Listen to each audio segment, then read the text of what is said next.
I, 29F, am facing a difficult situation with my older sister Emma, 33F, and could really use some advice. Our childhood was far from ideal. We grew up in a small, rundown house on the outskirts of a dying industrial town. Our parents struggled with addiction for as long as I can remember. Dad would disappear for days on end, leaving us with Mom who was barely functional most of the time. Emma practically raised me. She'd wake me up for school, pack my lunches when we had food, and made sure I did my homework. I remember one winter when I was about 8. Our heat got shut off.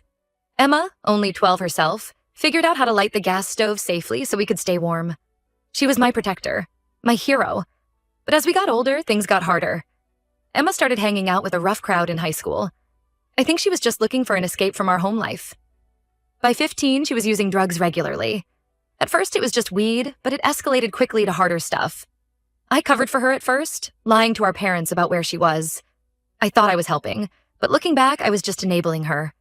There was one night when I was 14 that I'll never forget. Emma was supposed to pick me up from a school dance, but she never showed. I waited for hours in the cold before walking the 5 miles home alone.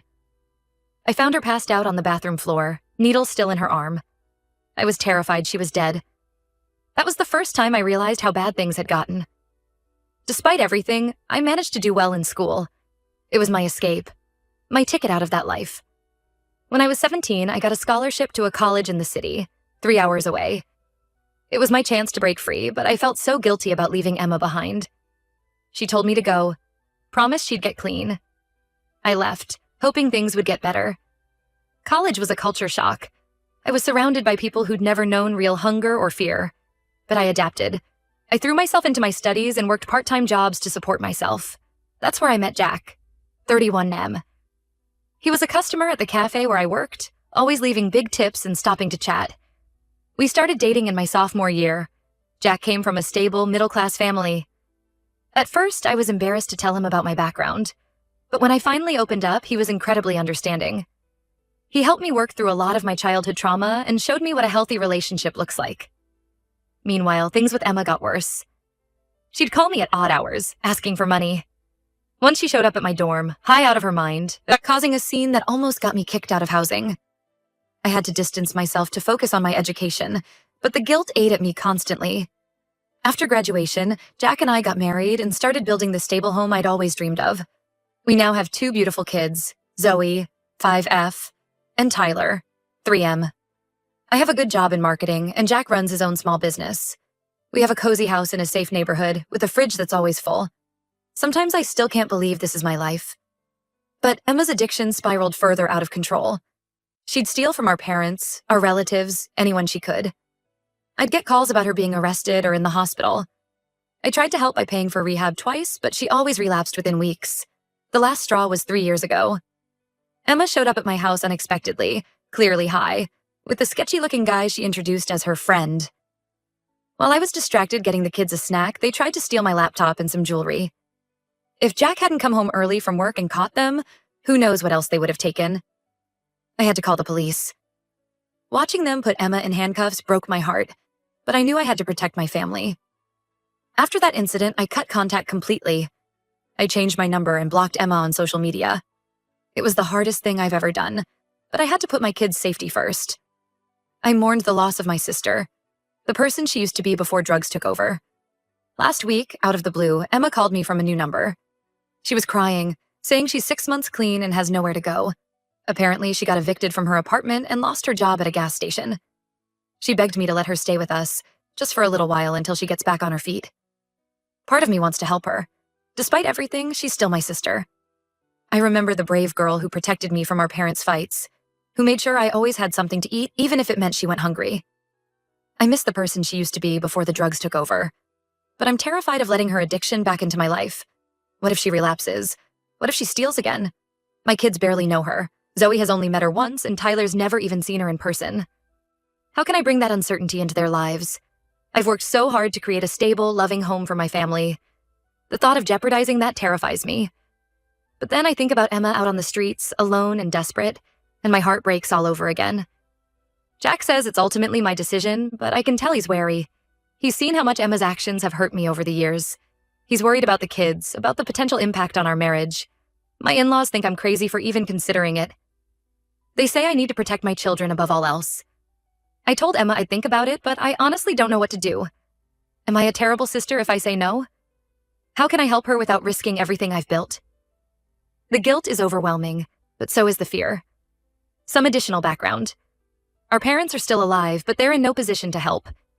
Dad's been in and out of jail for drug-related offenses, and Mom's in a nursing home with early-onset dementia, likely caused by years of substance abuse. They burned bridges with most of our extended family years ago. I feel like I'm the only one left who might be able to help Emma, but I'm also the one with the most to lose. How do I balance my responsibility to my sister with my duty to protect my children? How can I help her without enabling her addiction? I'm so torn and could really use some outside perspectives. Has anyone else been in a similar situation? How do you help an addict without sacrificing your own well-being? Any advice would be greatly appreciated. Update. 1. Thank you all for your advice and support on my last post. The outpouring of responses, both from people who've been in similar situations and those offering outside perspectives, has been overwhelming. I've spent the last couple of weeks processing everything and wanted to give an update on the situation with my sister Emma. After a lot of soul-searching and many long talks with Jack, I decided I couldn't let Emma stay with us. The risk to my family felt too high, especially given her history of theft and erratic behavior. It was an agonizing decision, but ultimately I had to prioritize my children's safety and the stability we've worked so hard to create. I called Emma to explain my decision. I told her I love her and want to support her recovery, but having her in our home isn't an option right now. I tried to be gentle but firm, explaining that while I believe in her desire to change, I needed to see sustained sobriety and stability before I could consider integrating her back into our lives. Emma didn't take it well. She accused me of abandoning her, saying I was selfish and heartless for not helping family. She brought up all the times she protected me as kids, saying I owed her this. She said if I really loved her, I'd give her a chance. It was painful to hear, but I stood my ground. I did offer alternatives. I said I'd help her find a shelter and look into job training programs. I even offered to pay the deposit on an apartment once she found steady work. But Emma refused, saying if I really cared, I'd let her stay with us. She hung up on me and I was left feeling guilty and conflicted. A few days later, my phone exploded with messages from relatives I hadn't heard from in years. Turns out Emma had gone on a Facebook rant, twisting the story to make herself look like a victim. She painted a picture of herself as a recovered addict who just needed a little help to get back on her feet, conveniently leaving out her history of theft and relapses. Suddenly, distant aunts and cousins were messaging me, saying I should be ashamed for not helping my sister. Even my parents, who Emma had stolen from countless times, were guilt-tripping me. It was surreal to be labeled the bad guy for trying to protect my family. Jack was furious at how Emma was manipulating the situation. He wanted to post our side of the story, but I worried that would just escalate things. Instead, I decided to reach out privately to a few key family members to explain the full situation. Some understood, others still thought I was being cruel. Then, last weekend, things took a turn for the worse. We had taken the kids to the park and stopped for groceries on the way home. As we pulled into our driveway, I saw someone sitting on our front porch. My heart sank as I realized it was Emma. She looked terrible. Thin and gaunt, her clothes dirty and hanging off her. As soon as she saw us, she stood up and started yelling, demanding to be let in. It was clear she was high, her eyes wild and unfocused. I asked Jack to take the kids to our neighbor's house while I dealt with Emma. As soon as the car pulled away, Emma's demeanor changed. She started crying, begging me to help her. When that didn't work, she switched to threats, saying if I didn't help her, she'd tell my kids what kind of person their mom really is. I was shaking, but I held my ground. I told Emma she needed to leave or I'd call the police. She screamed that I was dead to her, that I was no better than our parents, and that she hoped I'd rot in hell. Then she stormed off down the street. I broke down as soon as she was out of sight. Jack found me crying on the porch when he got back. He held me while I sobbed, alternating between guilt and anger and fear. Now I'm a mess. I feel horrible for turning Emma away, especially seeing how desperate she is. What if this was her rock bottom and I missed the chance to help? But I'm also angry at how she's trying to manipulate me and turn our family against us, and I'm terrified of what she might do next. Jack has been incredibly supportive through all of this. He reminded me that I've tried to help Emma many times before, and that I need to prioritize our kids' safety.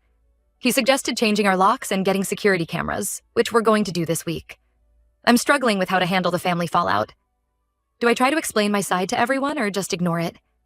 And how do I move forward knowing Emma is out there, angry and desperate? I'm worried about what she might do next. I'm also not sure how to explain this to Zoe and Tyler. They're young, but they picked up that something is wrong.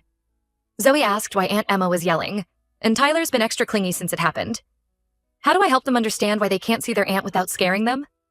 This whole situation has brought up so many old wounds and feelings. I'm trying to stay strong for my family, but inside I'm a wreck. I keep having nightmares about finding Emma overdosed like I did when we were teenagers. Then I wake up feeling guilty for not helping her, only to remember why I had to make this choice.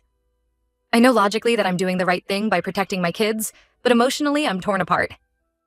How do I reconcile my love for my sister with my need to keep my family safe? How do I move forward from here? Any advice on how to handle this situation would be really appreciated. How do I stay firm in my boundaries while still leaving the door open for Emma if she truly gets clean? And how do I start to heal from all of this?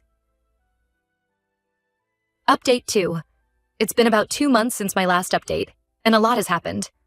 I want to thank everyone again for their support and advice. It's really helped me navigate this difficult situation.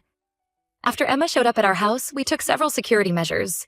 We installed cameras, changed our locks, and gave photos of Emma to Zoe and Tyler's schools with instructions not to let her pick them up. It felt extreme, but I needed to know my family was safe. For a few weeks, things were quiet. No calls from Emma, no more social media drama. I was starting to relax a bit when I got a call from the local police department. Emma had been arrested for possession and petty theft. She gave them my number as her emergency contact. The officer asked if I'd be willing to post her bail. I was torn. Part of me thought maybe this would be her wake-up call, that helping her now could set her on the right path. But then I remembered all. The advice about enabling and how Emma needs to face the consequences of her actions to truly hit rock bottom. After talking it over with Jack, I told the officer I couldn't help. It was one of the hardest things I've ever done. I cried for hours after, feeling like I'd abandoned her. Jack reminded me that I was doing the right thing, but it still felt awful. A week later, I got a letter from Emma in jail. Seeing her handwriting, steadier than it had been in years, brought back a flood of memories. She apologized for showing up at our house and for the Facebook drama. She said being arrested was a wake-up call, and she wanted to get clean for real this time. She asked if I'd visit her in jail. I was hesitant, but Jack encouraged me to go. He said it was a safe way to talk to her without risking our home. So I went. Seeing Emma in that visiting room was surreal. She looked healthier than she had in years. I guess being locked up forced her to detox. We talked for an hour. She cried, saying she was ashamed of how she'd acted. She talked about wanting to change, but not knowing how. I told her I loved her, but couldn't risk having her in our lives until she was stable. I said I'd support her recovery from a distance. Letters, phone calls, maybe visits if she stayed clean. But she couldn't come to our house or see the kids until she proved she was better. Emma seemed to accept this. She asked about Zoe and Tyler and cried when I showed her a recent photo. She said she wanted to be the aunt they deserved. It reminded me of the protective big sister she used to be, before the drugs took over. After the visit, I felt cautiously hopeful. Emma seemed sincere about wanting to change. But I've been burned before, so I'm staying guarded. Emma's still in jail awaiting trial. Her public defender thinks she might get mandated rehab instead of prison time because it's her first felony charge. Part of her sentence might include making amends to people she's hurt. I'm not sure how I feel about that. I'm still struggling with family fallout. Some relatives have come around after hearing about Emma's arrest, realizing I was right to be cautious. Others are still giving me the cold shoulder. I'm trying not to let it bother me, focusing on my immediate family instead. Zoe and Tyler are picking up that something's going on. We decided to tell them a simplified version, that Aunt Emma is sick and needs special doctors to get better, so we can't see her for a while. Zoe asked if it's like when her friend's dad went to the hospital for drinking too much. Kids are perceptive. I'm taking things day by day. I'm proud of myself for holding firm on my boundaries, even though it's been brutal. I'm cautiously optimistic about Emma, but trying not to get my hopes up too much. I know recovery is a long road with lots of setbacks. For now, I'm focusing on my family and trying to heal from all this stress. Jack and I are looking into family counseling to help us all process this situation. I'm also considering finding a support group for families of addicts. I still have moments of doubt and guilt, but I'm trying to remind myself that I'm doing the best I can in a difficult situation. I'm hoping that by maintaining boundaries while still offering support, I can help Emma without endangering my family. Thank you all again for your support and advice. It's really helped me stay strong through this mess. Update 3. It's been about 6 months since my last update. I wanted to share how things have progressed with my sister Emma and our family situation. Emma completed her mandated rehab program and has been clean for 4 months now. She's living in a halfway house and attending regular NA meetings. We've been in contact through letters and weekly phone calls. It's been nice to talk to her without the chaos of addiction clouding everything. Last month, Emma asked if we could meet in person. I was nervous but agreed to meet at a coffee shop. Jack came with me for support. Seeing Emma clear-eyed and healthy was emotional. We talked for hours about her recovery, her hopes for the future, and how she wants to make amends. Emma apologized again for her behavior, especially for showing up at our house and scaring the kids. She said she's working through the 12 steps and wants to make things right, but understands if I'm not ready to forgive her yet. She shared some of what she's learned in therapy about our childhood and how it affected us both. I told Emma I'm proud of her progress, but need to see sustained change before I can fully trust her again. We agreed to keep in touch and maybe work towards supervised visits with the kids if she stays clean. It was a positive conversation, but I'm still cautious. Things aren't perfect. Emma still struggles with cravings and has had a couple close calls with relapse, but she's using her support system and coping strategies instead of giving in. It's a daily battle for her. She started working part-time at a local diner and is taking classes at the community college. Small steps, but in the right direction. As for our extended family, most have come around now that they see Emma is genuinely trying to change. A few are still frosty towards me, but I'm learning to let that go. I know I did what was best for my kids. Zoe and Tyler ask about Aunt Emma sometimes. We've told them she's feeling better but still needs to focus on her health before she can visit. They seem to accept this, though Zoe says she misses Emma's silly jokes. We've started letting them talk to her on the phone occasionally, which has been nice. Jack and I have been attending a support group for families of addicts. It's been helpful to connect with others who understand what we're going through. We've learned strategies for setting boundaries and supporting recovery without enabling. I'm still working on my own issues. Years of stress and trauma don't disappear overnight. I've started journaling and taking a yoga class to help manage my anxiety. Jack and I are also in couples counseling to work through some of the strain this situation has put on our marriage.